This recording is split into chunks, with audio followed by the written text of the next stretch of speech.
the Kiowa Six and other Native American history topics.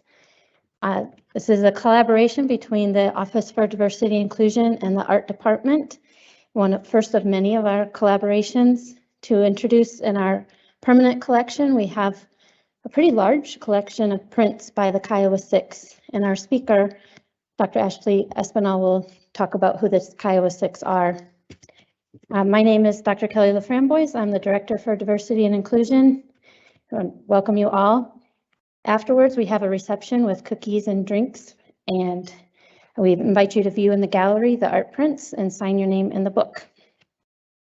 Before we begin today's talk, though, I want to read VCSU's land acknowledgement statement. We hereby acknowledge that the VCSU campus sits on traditional and ancestral lands of the Red Lake and Pembina bands of Ojibwe, and the Sisseton and Wahpeton bands of Santee Dakota peoples. This land is deeply connected to the many Indigenous peoples who have held and continue to hold it sacred.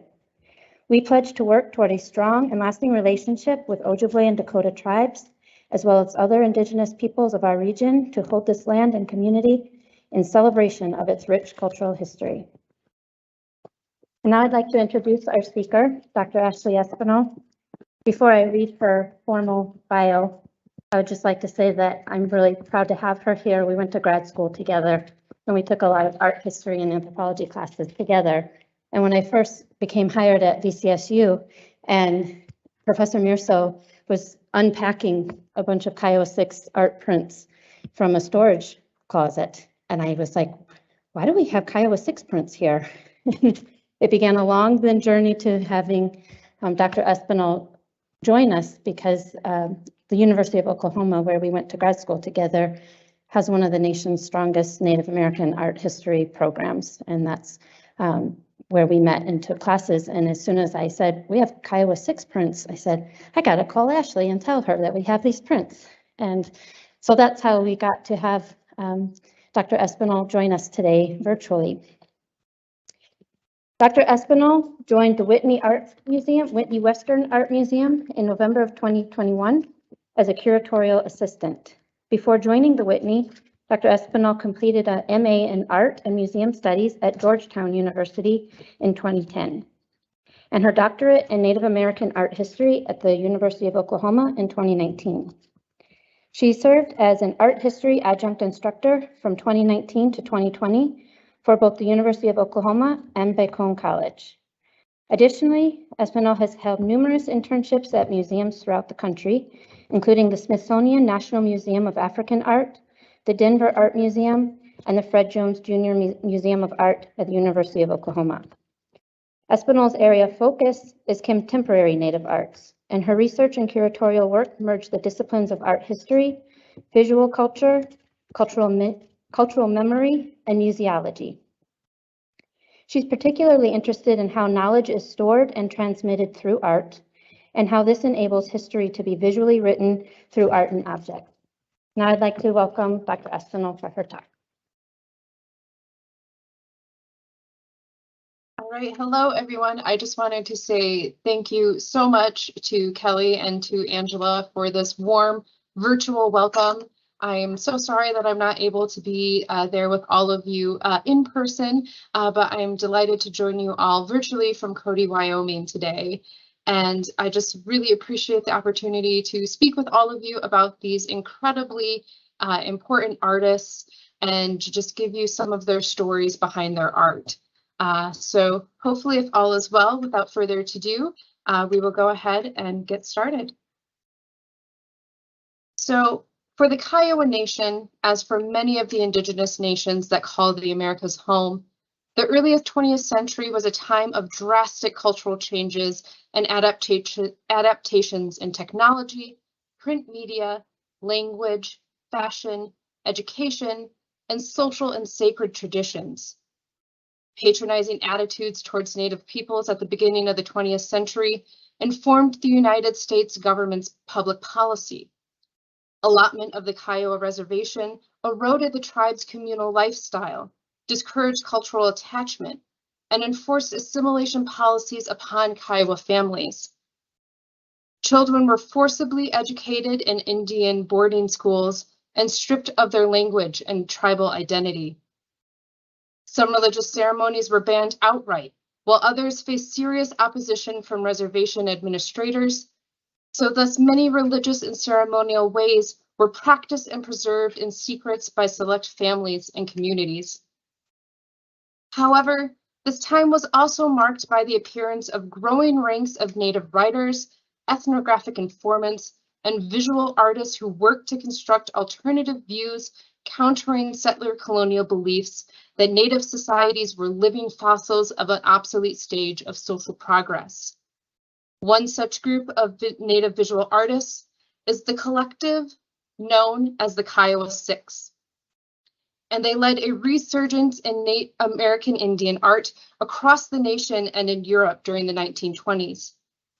These artists who we see pictured here, James Ochaya, Jack Hokia, Spencer Asa, Bogota Lois Smokey, Stephen Mapope, and Monroe Sitoke, painted watercolor images of Kiowa community life, both past and present.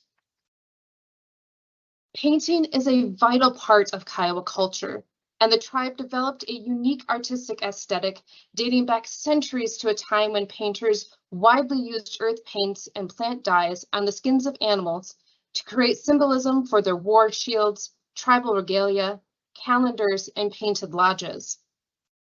Prior to the 20th century, such paintings were often autobiographical, with men creating them to depict their accomplishments in battle, to recall important life events, and to depict images related to the spiritual power that they sought to become successful warriors and providers for their families.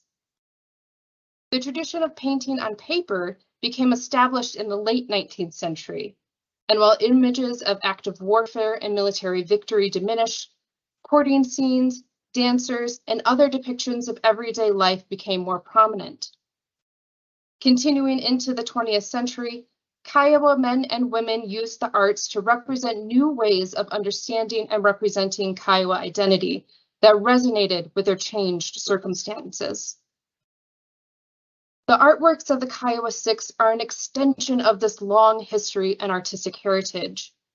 They were influenced particularly by an older generation of Kiowa artists that included the well-known ledger artist James Silverhorn, great uncle of the artist Stephen Mapope. And much like Silverhorn and other earlier artists, the Kiowa Six painted from a broadly autobiographical experience that followed the cultural and spiritual contours of their own lives, depicting images of the Native American church and powwows, among many other subjects. Kiowa community life, both past and present, is at the center of the paintings created by the Kiowa Six. In fact, the basis of their art was their ongoing involvement with their community. And while some paintings are nostalgic in subject and depict themes and practices from the past, the majority present contemporary scenes witnessed by the artists. According to the scholar, Lydia L. Wyckoff, today, the Kiowa community remembers the Kiowa Six for their singing, dancing, and participation in cultural events as much as for their painting. Lee Monet Sitoke, son of Monroe Sitoke, spoke to this connection, saying of the Kiowa Six's art that, quote, "These artistic styles are all related to the tribal songs and dances. To me, it's all the same. These guys, the Kiowa Five, they could sing, they could dance and paint. They could speak their own language. Everything evolved around the same thing, the culture and their heritage. To them, it was just natural," end quote. While it grew out of their rich artistic heritage, the Kiowa Six's art was modern in style as well, featuring flat colors, clear outlines, and sinuous curves. They worked in gouache, an opaque watercolor that they thickly applied to fine watercolor paper. The flat decorative style they worked in became known as the quote-unquote traditional style that most people identified as contemporary Native American painting during the first half of the 20th century. One could argue that the story of the Kiowa Six's careers as official artists began in 1914, when Hokia, Asa, and Mapope were given art instructions at St. Patrick's Mission School in Anadarko, Oklahoma, by the Choctaw nun, Sister Olivia Taylor. However, it is important to note that all of the Kiowa Six were creating artworks prior to their schooling. From about 1918 until about 1922, Susan Peters, an Indian Service field matron, gave informal art lessons to some of the artists, and she went on to promote the careers of the Kiowa Six. With the assistance of Lewis Ware, a Kiowa politician in the Oklahoma State Legislature, Peters reached out to Oscar Jacobson, a well-known artist and director of the University of Oklahoma School of Art, and she reached out to him regarding the Kiowa Six's paintings.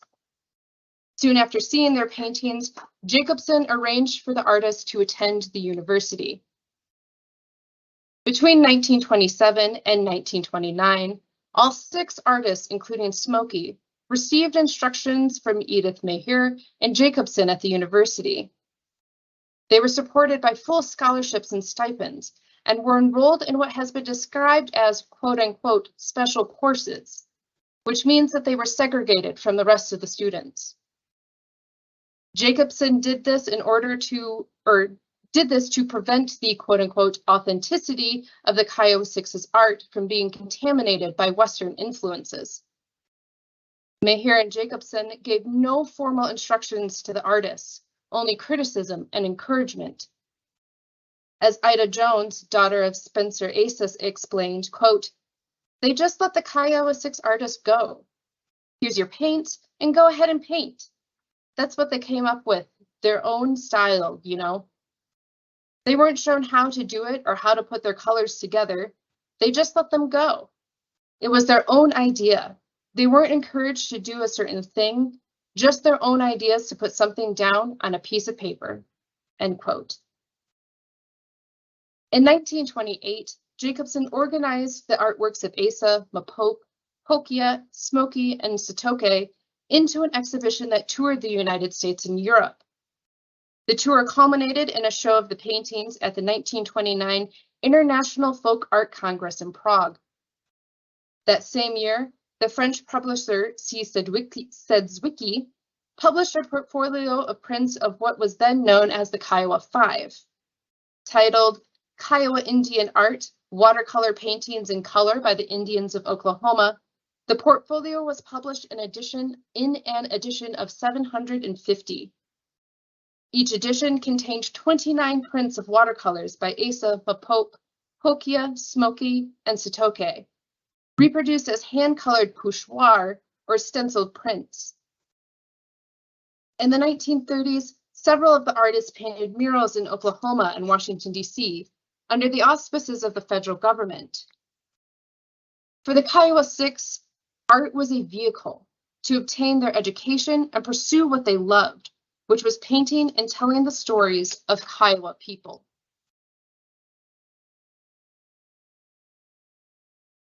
Spencer Asa was born near Carnegie, Oklahoma in 1906.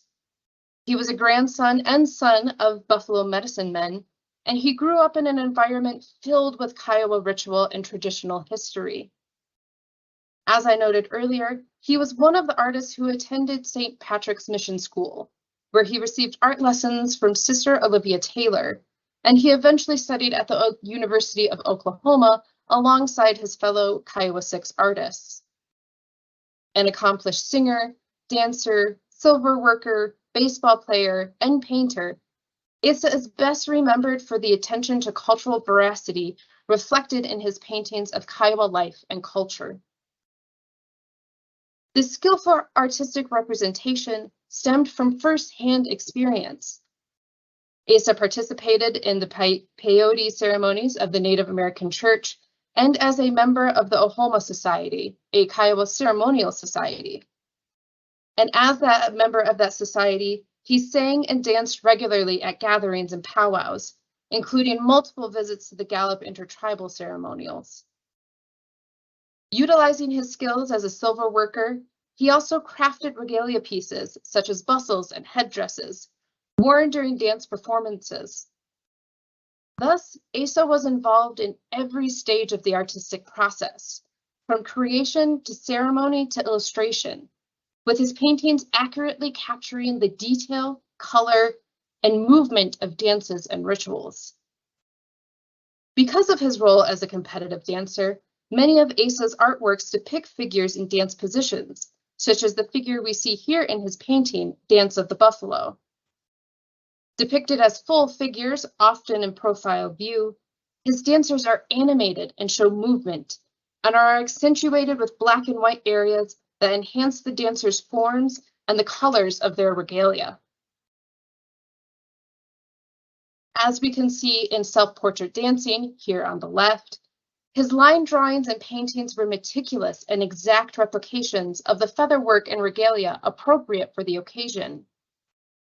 We can see this meticulous attention to detail in the way he clearly defines the different types of feathers used in his regalia. The title, Self-Portrait Dancing, reminds us that Asa himself was a skilled dancer, and his experience as a dancer informs the exacting detail he includes in such paintings. The painting here on the right, Contest Dance, speaks to the changes the Kiowa experienced during the early 20th century. At that time, Kiowa dances, ceremonies, and spiritual practices were banned by the US federal government. However, it was also during this time that powwows began developing, and the Kiowa Six's artworks accurately reflect patterns and trends in the development of powwows as a major social force in Native American communities. The painting Contest Dance depicts two Kiowa men in mid-motion, performing what is sometimes referred to as the war dance. One contemporary form of the war dance is now commonly known as the men's fancy dance, one of the major powwow contest dances.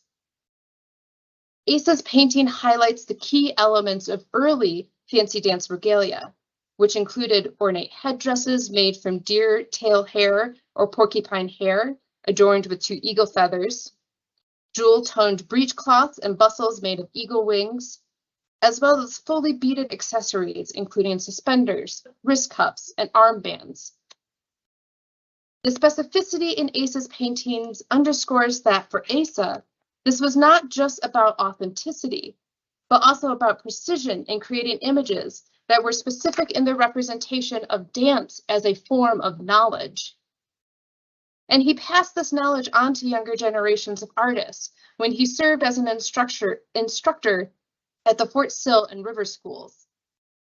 He explained that the students, quote, need to know the dances to get the right positions for their figures and to get the clothes right, end quote, thereby instilling in his students the integral role that Kiowa cultural knowledge played in the creation of his art.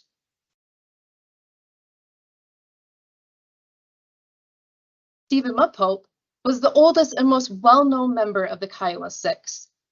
Some art historians and scholars argue that he was the best artist technically of the group. He was born on August 27, 1898, on the Kiowa Reservation in what was then known as Indian Territory, and his childhood was deeply ingrained with Kiowa lifeways, as his grandmother taught him Kiowa traditions. Mopope received early artistic instruction from Sister Olivia at St. Patrick's Mission School, and also from Susan Peters, the Indian Service field matron who served as a mentor and promoter of the Kiowa Six artists prior to their attendance at the University of Oklahoma. As I noted earlier, Mopope was the great nephew of two Kiowa artists, one of whom Silverhorn, was a distinguished Kiowa hide and ledger book painter. In fact, Mopope named Silverhorn as his first great art teacher, and the second he named as Sister Olivia. Recognizing their nephew's artistic ability, the great uncles taught Mopope how to paint on tan hides, and from their work, Mopope acquired a wealth of cultural tradition and knowledge.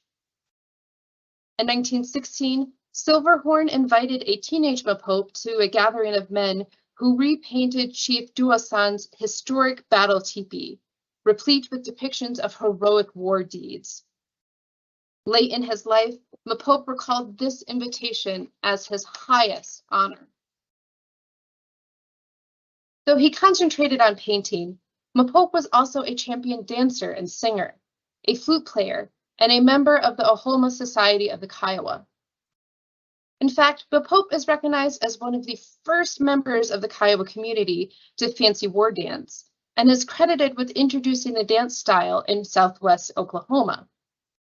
During the 1930s, Mapope, along with Ochaya and Asa, dominated the war dance category in dance competitions, including those held at the Gallup Intertribal Ceremonials and the American Indian Exposition.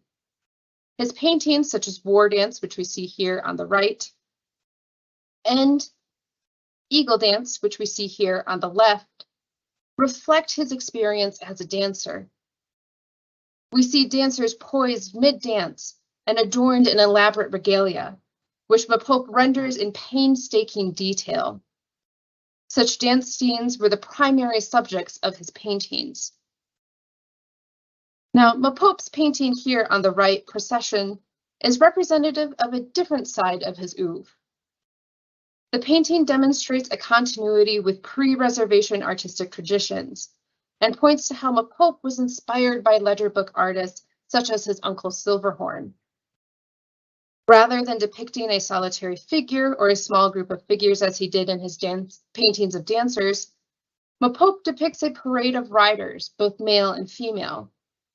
According to one of his descendants, Mapope represented himself and his wife in the painting. He is the lead figure here, distinguishable by his regalia and shield. His wife rides next to him. Such autobiographical narrative paintings are a part of long traditions in Plains cultures, where historical narratives are a part of the visual arts. Mapope's close attention to the detail in the regalia of the figures distinguishes them as individuals, underscoring the fact that Mapope, like his fellow artists, sought to tell the stories of his Kiowa community. Mapope's primary occupations throughout his life were dancing and painting, and they served as his primary means of supporting his family. He continued to paint and dance until the end of his life, and just as his grandmother and great uncles passed their knowledge to him, he became an agent of cultural knowledge, teaching and mentoring younger generations of Kiowa men.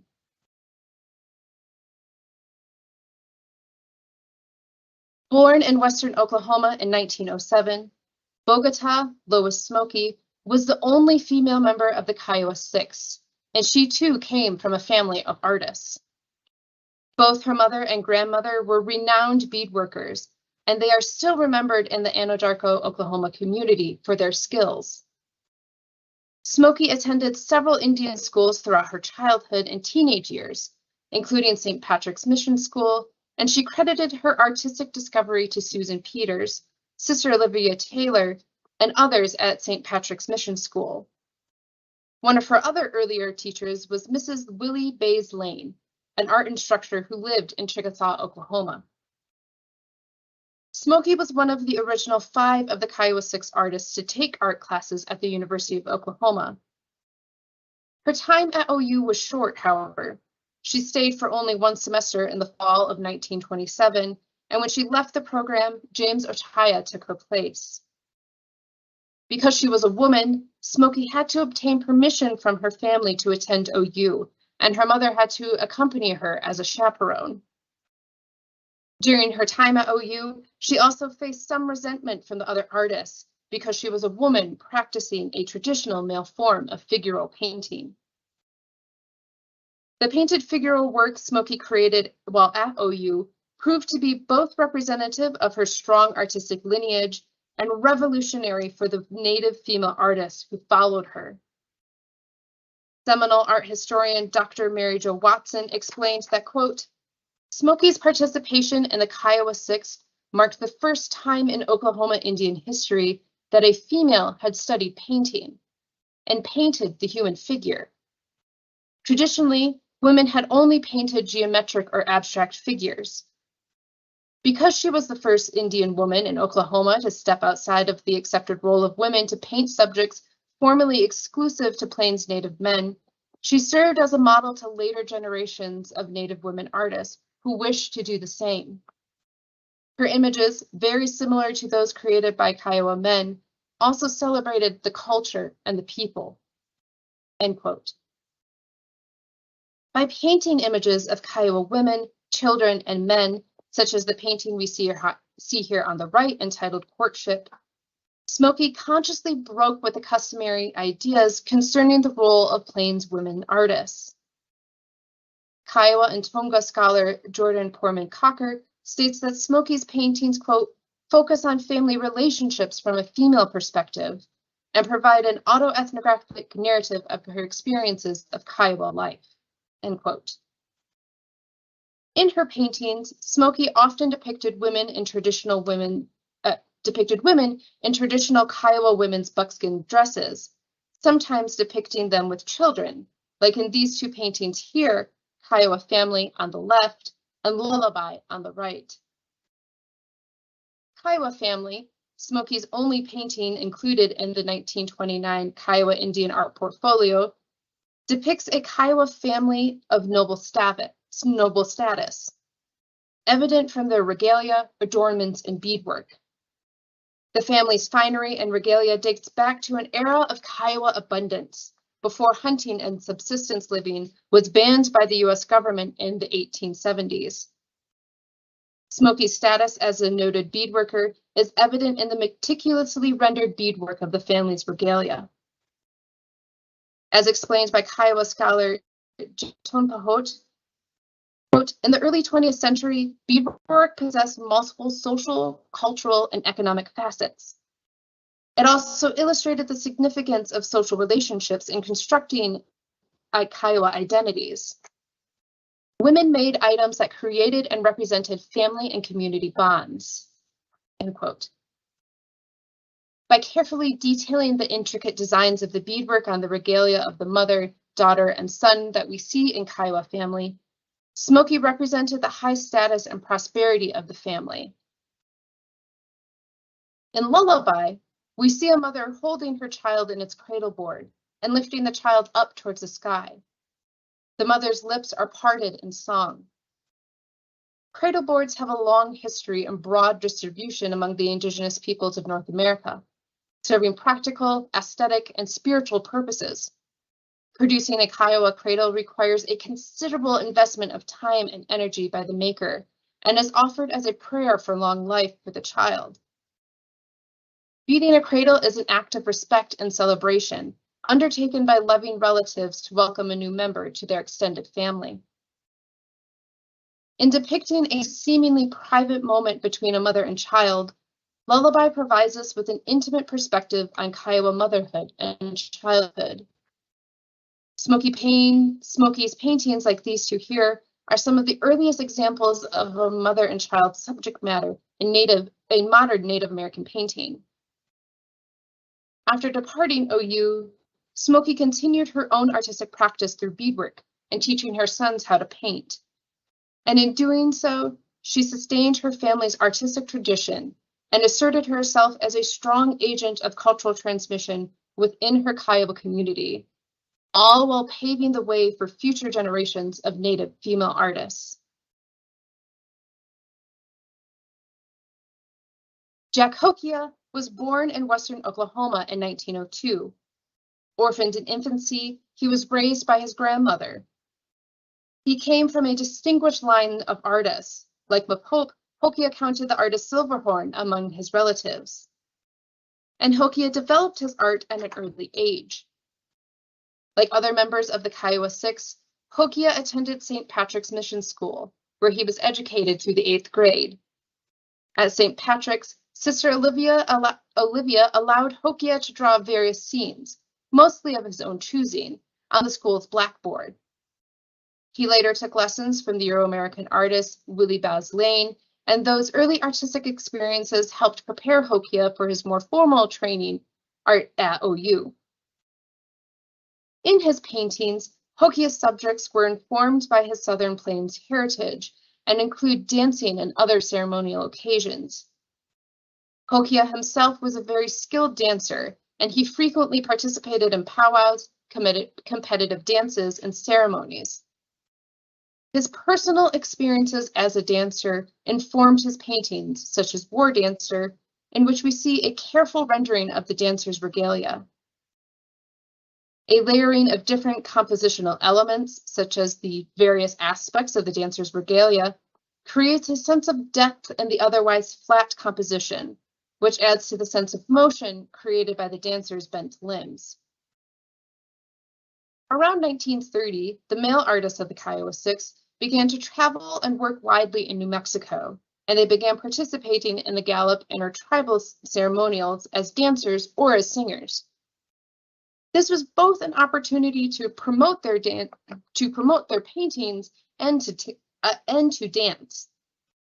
On one such trip, Hokia met Maria Martinez, the noted Pueblo potter. He ultimately lived for a decade at San Ildefonso as her adopted son. His presence in New Mexico helped build a lasting friendship and artistic exchange between Plains and Pueblo's peoples, and it created a synthesis between early modern Pueblo painting and the Kiowa Six style. Here we have two other paintings by Hokia, Buffalo Dance and Kiowa Mother and Child. In Buffalo Dance, we see two dancers shown in a blank, ambiguous space. Like the paintings by his fellow Kiowa artists, we again see a close attention to detail in Hokia's rendering of the dancer's regalia. If you're able to look closely, each dancer has unique regalia. You can see differences in their belts, arm and leg bands, and the designs on their spears. One could almost assume that this was a front and back view of a single dancer, but the different regalia individualizes the dancers. This symmetrical composition featuring two figures is one that Hokia used frequently in his depictions of Kiowa dances.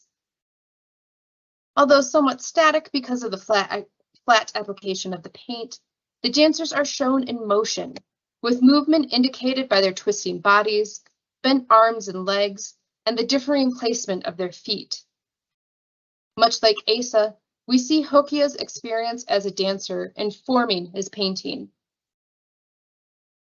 In Kiowa Mother and Child, Hokia depicts a mother and child, or perhaps even an older sister and a younger sibling, in profile, seated together in again a blank, ambiguous space.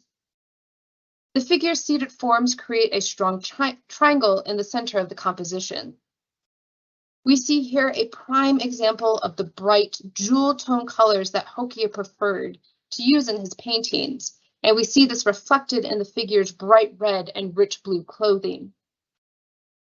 There is some indication of texture created by the patterning in the beaded collar worn by the child.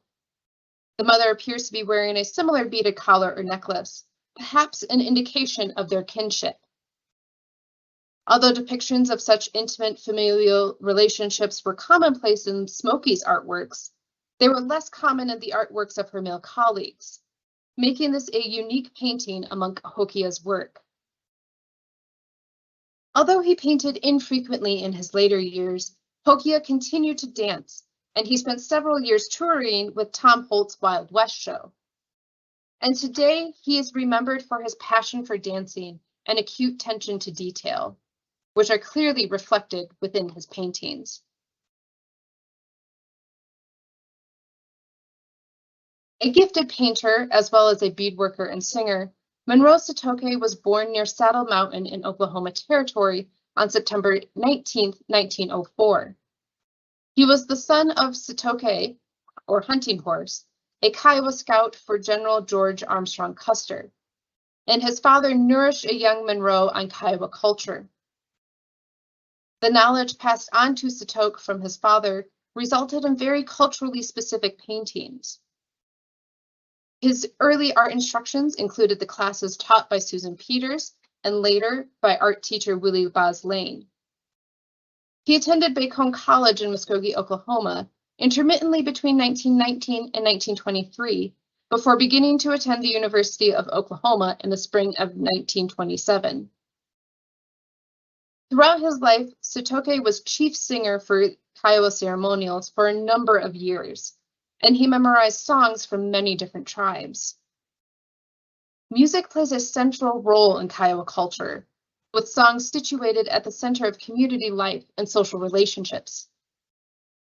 It is clear that Sitoke understood and embraced this aspect of Kiowa culture and history when we look at such paintings as the Love Call, pictured here. The simple scene features a man playing a carved wooden flute, while a woman stands just behind him. Kiowa origin stories reference the cosmic powers of the flute and drawing a flutist partner to them, and courting songs were prominently used in Kiowa communities prior to the 20th century. That Sitoke chose to depict such a scene in which song serves an important role underscores the centrality of music to Kiowa social life. In the 1930s, Sitoke unfortunately developed tuberculosis and was increasingly sick. During this time, he joined the Native American Church and practiced the peyote faith. And his art started to reflect his faith, and his paintings, such as Peyote Man that we see here on the left, began to represent the symbolism of the Native American Church and peyoteism. Peyote Man depicts a Kiowa roadman, a leader in the Native American Church, holding a fan of waterbird feathers and dressed in formal Kiowa attire that includes a blue and red Native American Church robe. Regarding his grandfather's faith, Monroe Sitoke, the grandson of the artist Sitoke, once stated, quote, "My grandfather said, quote, there are two things I learned in church: humility, how to be humble, and how to pray." He learned those two things in the teepee. They, the old people, lived a plain and simple life. Nothing was rushed. It was a good life, end quote. Sitoke continued to work through his sickness, refusing to let the tuberculosis get the best of him. The painting here that we see on the right, Portrait of an Indian Man, is a self-portrait Sitoke painted about a year before his death. As you can see in this painting, he departed from the Kiowa style of flat painting and delved instead into realism and modernism, which is evident in his use of shadows and shading to convey depth and dimension. The visible brushstrokes give the painting its painterly quality, which stands in strong contrast to the clear, concise, controlled brushworks Sitoke used to create paintings like Peyote Man and The Love Call. Jordan Poorman Cocker argues that in this self-portrait, quote, "We glimpse the artist's desire to depict his personal experience. His clothing and adornments, by which he was known and recognized, speak to the intersections between the Indigenous community and the newly formed state of Oklahoma. Many of Sitoke's paintings celebrate religious ideals and traditions while simultaneously reconciling his experiences with colonial history," end quote. In 1934, Sitoke was commissioned by the Oklahoma Historical Society to paint a series of murals in which he featured numerous personal images, including religious symbols and two of his family's shields. He worked on these murals until his death from tuberculosis in 1937, when he became the first member of the Kiowa Six to pass away. The last artist to join the cohort of the Kiowa Six was James Ochaya. He was born in 1906 near the present community of Medicine Park, which is located just outside of the city of Lawton. His grandfather was the famous Kiowa chief Sitaint, and he was also the grandson of Red Teepee, a well-known medicine man and talented artist. Ochaya began creating art at a young age, and although he received art lessons throughout his schooling, he pushed back on the chronologies that state his formal art career began with his studies at the University of Oklahoma. Regarding this, Ochaya once said, quote, "Now that was prior to the time that I even heard about Oscar Jacobson or Mrs. Susan Peters. I was already selling artwork. By George, a long, long time before I came to school, I was already selling artwork," end quote. His early art projects centered on recording and preserving Kiowa visual culture, and included creating and documenting beadwork patterns, painting shield designs, or even visions. We see the influence of his earlier projects in his 1930 painting, Kiowa Buffalo Dancer. Ochaya's study and documentation of beadwork designs is apparent in the carefully rendered and intricate details of the dancer's regalia, including the dancer's cuffs, leggings, bison robe, and headdress. Like the other members of the Kiowa Six, Ochaya used flat planes of color, creating a strong contrast between the neutral colors of black, white, and tan, and the bright, vibrant colors of pink, teal, yellow, purple, and orange. The dancer dominates the composition, filling the entire picture space. Ochaya served in the U.S. Coast Guard during World War II, and after the war, he worked as a teacher, illustrator, and museum curator. His later artwork was devoted primarily to the Native American church, and we see that represented here in his 1937 painting, Peyote Bird. The Native American church itself combines elements of Native beliefs, Christianity, and peyoteism. And the church's ceremonies at this early time were a way to incorporate religious traditions being destroyed by government agents and Christian missionaries. The story of the Native American church and its associated artistic traditions is one of cultural survival, social adaptation, and moral revitalization. That Ochaya, along with his fellow Kiowa Six artists, chose to paint peyote imagery was significant. Their paintings were considered some of the first quote-unquote fine art that circulated as American Indian art, and they made peyote imagery a part of the aesthetic of American Indian painting in very public and prominent ways. Sometime after World War II, Ochaya participated in the creation of a new Kiowa calendar count, and he came to see his art as a record that preserved traditional Kiowa history. One such painting is Indians at Work, which Ochaya painted in 1939.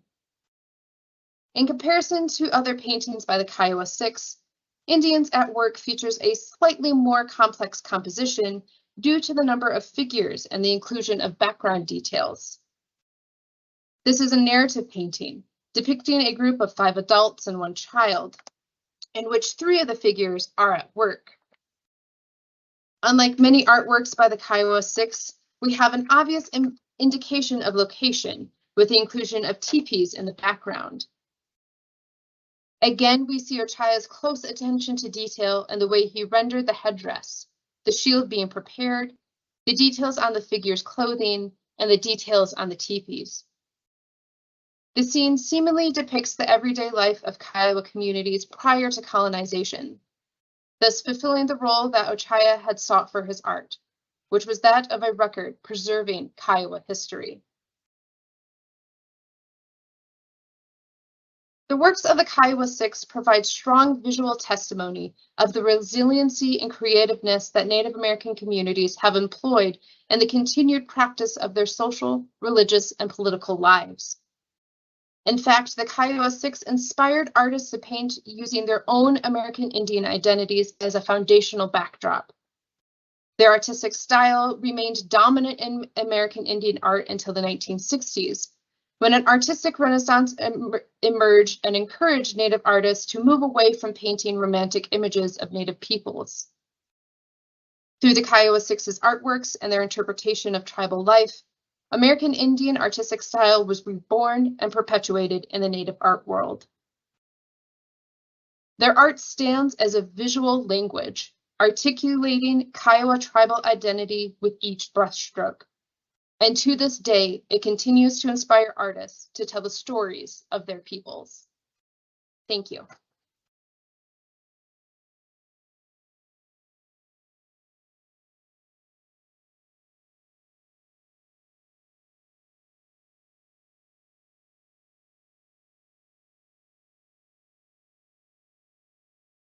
Thank you, Ashley, Dr. Ashley. If you have any questions and you have a cell phone, you can scan the QR code when I get off the screen again. So in case if you have any questions or if the audience here wants to ask any, we can take that, give back to Ashley.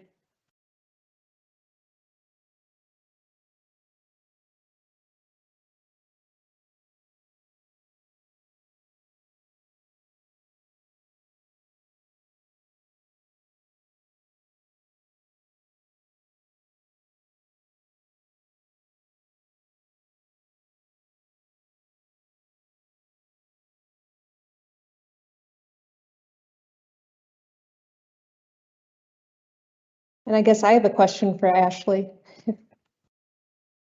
Dr. Ashley, out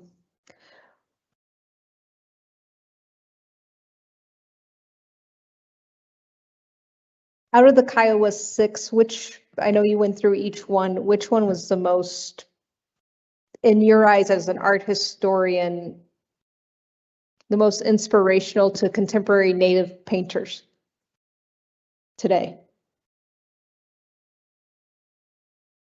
It really depends on the contemporary painters.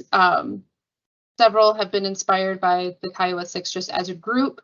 I guess probably the most inspiring would be, you could argue would be Bogota or Lois Smokey, just because of the fact that she did, break with traditional gender roles and really broke into the field of figural painting.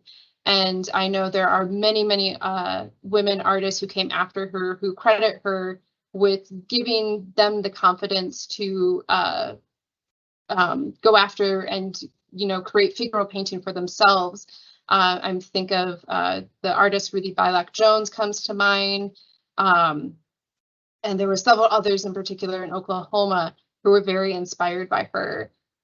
She is probably the artist with the least amount of artworks that were created, just because of the fact that she was at OU for such a short time.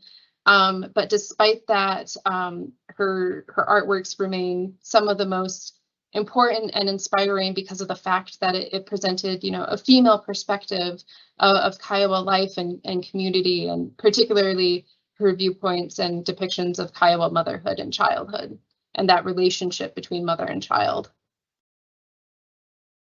Thank you. Another question. Did the artists face any challenges while attending school outside of Smoky?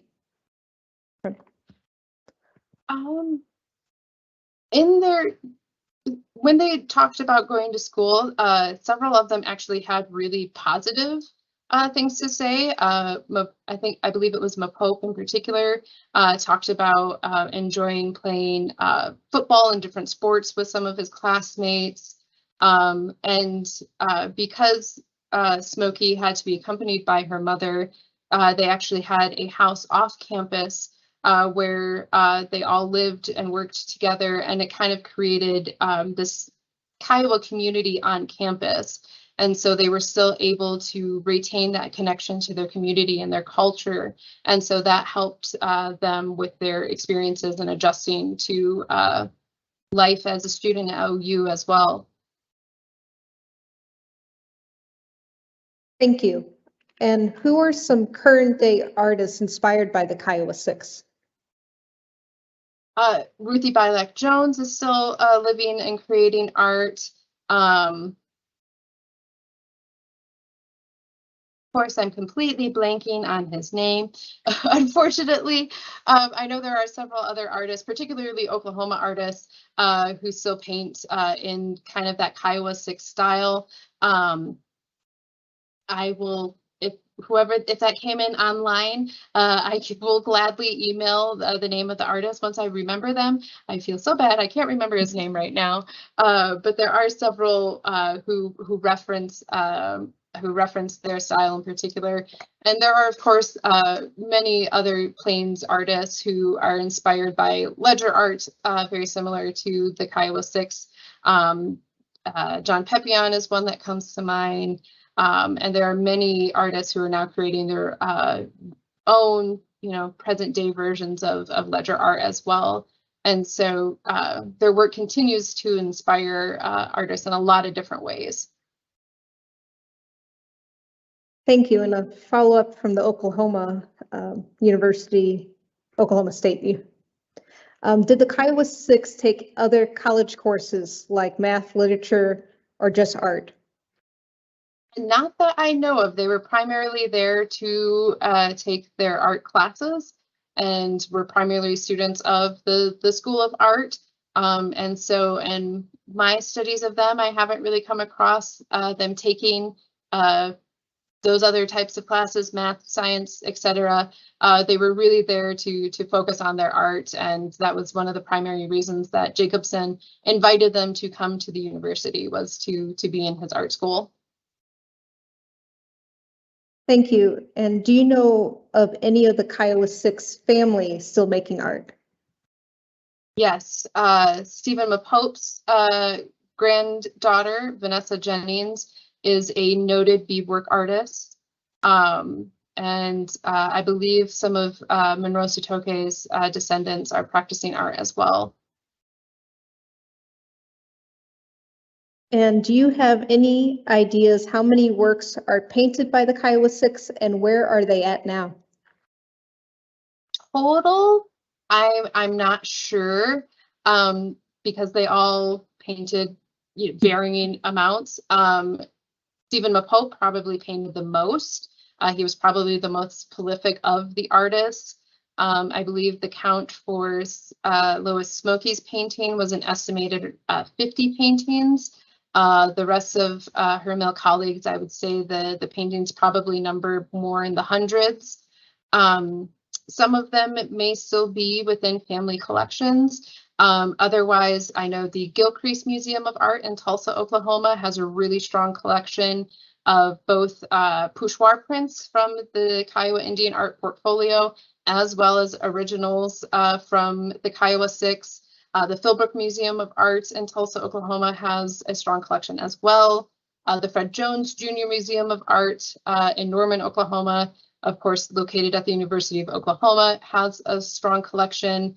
And then there are museums throughout the country as well that have them. I believe the Smithsonian National Museum of the American Indian has some. And then off the top of my head, I can't think of others, but I know they are located in museums throughout the nation.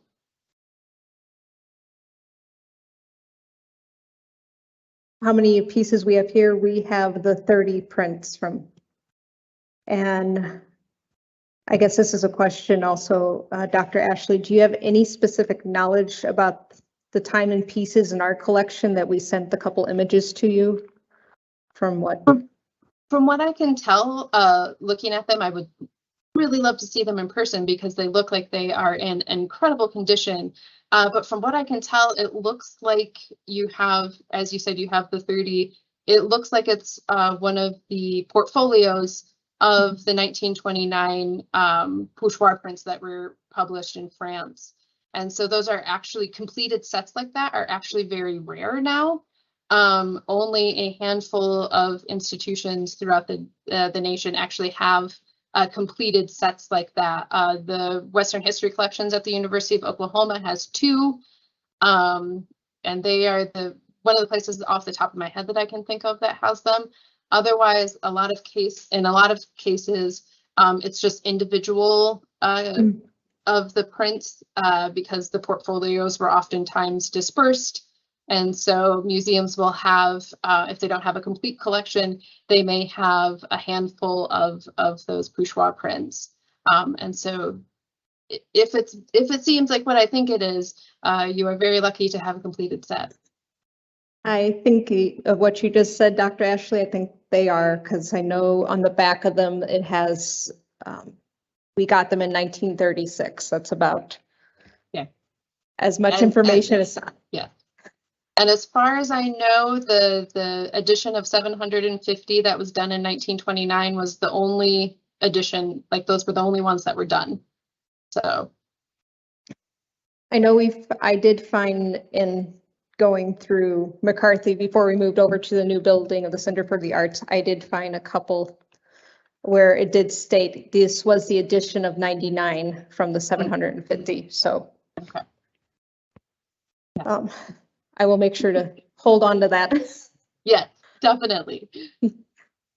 And was tempera paint on paper common among non-native artists, or was it just the Kiowa Six? Tempera was a really popular paint early on, kind of before the advent of oil painting and such. It was very similar to the paints that were kind of used on hide painting or for ledger book painting. And so it was one that the Kiowa Six worked in quite frequently. And then, of course, they also painted in gouache, that really thick, heavy, opaque watercolor as well. Although they also worked in other mediums as well, drawing, ink. As I said, they painted a lot of murals as well, which would kind of be like a fresco-esque situation.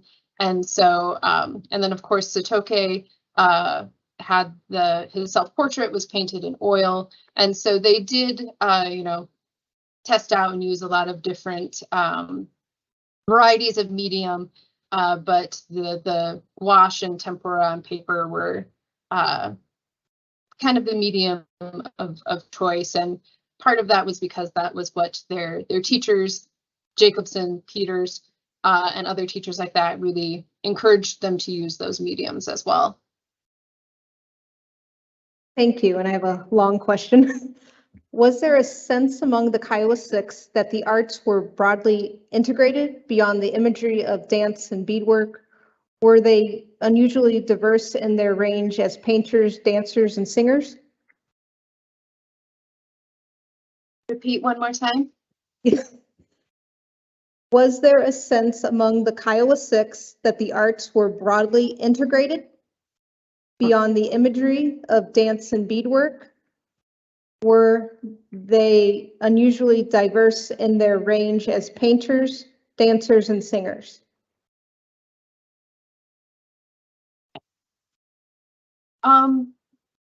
In terms of their own personal lives, their practices as artists and as beadworkers, singers, dancers was very integrated.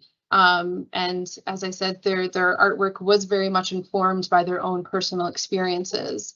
Images of dances were something that sold very well to non-native patrons.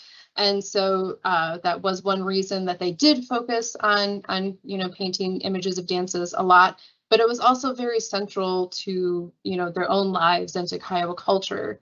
And so that was one reason that those images and depictions were very important. It was really, you know, as I said, Kiowa community life and all that was involved with it was very central to what they painted. And let's see here. They did paint images outside of those scenes, depictions more so of everyday life. Stephen Pope in particular, oftentimes later on in his career, would paint more complicated scenes very similar to James Ochaya, showing everyday life within you know, a Kiowa village or community. And so they did branch out beyond that. But particularly in their early years, and especially when they were studying with Jacobson, they really focused in on those depictions of dances and ceremonies and such that, you know, kind of really sold well to non-native audiences. And so they did have a wide range that they painted and depicted. Hope that answers the question. Thank you. And here's an easy one. What is your favorite painting from the Kiowa Six and why? Oh, that's a tough one. Boy. I mean, they're all amazing and beautiful in their own right. And when you get the chance to see them in person, especially that meticulous attention to detail that I kept going back to is just incredible. The detail that they were able to capture using watercolor was incredible. I, again, probably am drawn to Lois Smokey's paintings, just because it represents, you know, that different aspect of Kiowa, that female perspective of Kiowa life and culture.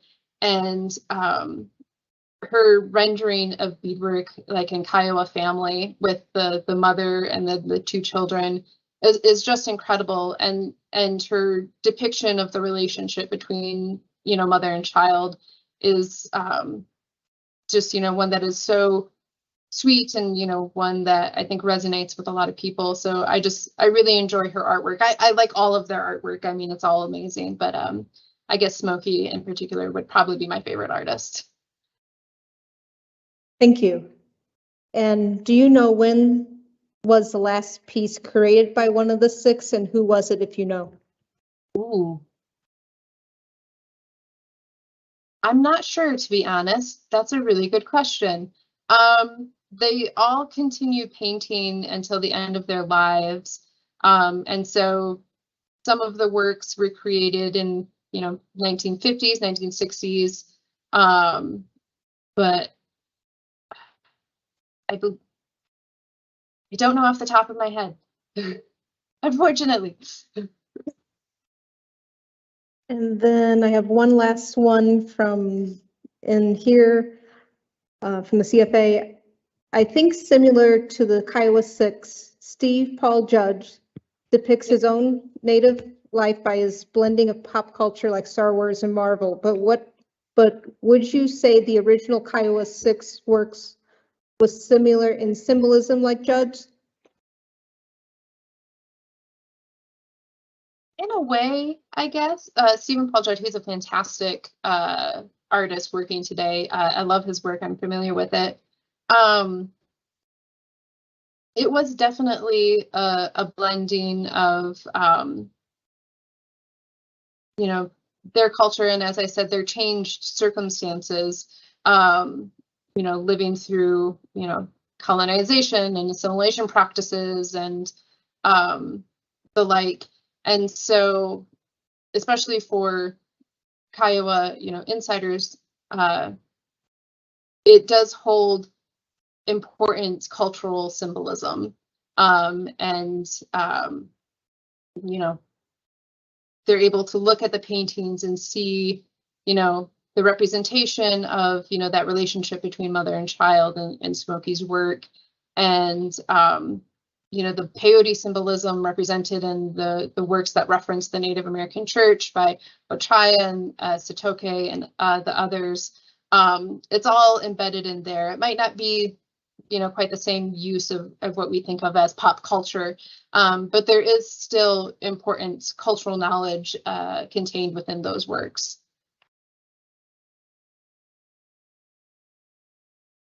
Thank you. And I guess I have a question that's for a general question. How important is art history, whether it's just in the indigenous cultures or just cultures nationwide or around the world, that students should be paying attention to? Art history, I think, is so important. It's not just, the study of the artworks themselves, but it really digs into, the historical context, the cultural context for the works, social, political. It touches on so many different aspects of a person, of a society, of a culture, and you can learn so much from studying art history, because it will open your eyes to, history and, things that you didn't know, and also deepen your knowledge of, events or peoples or cultures within history as well.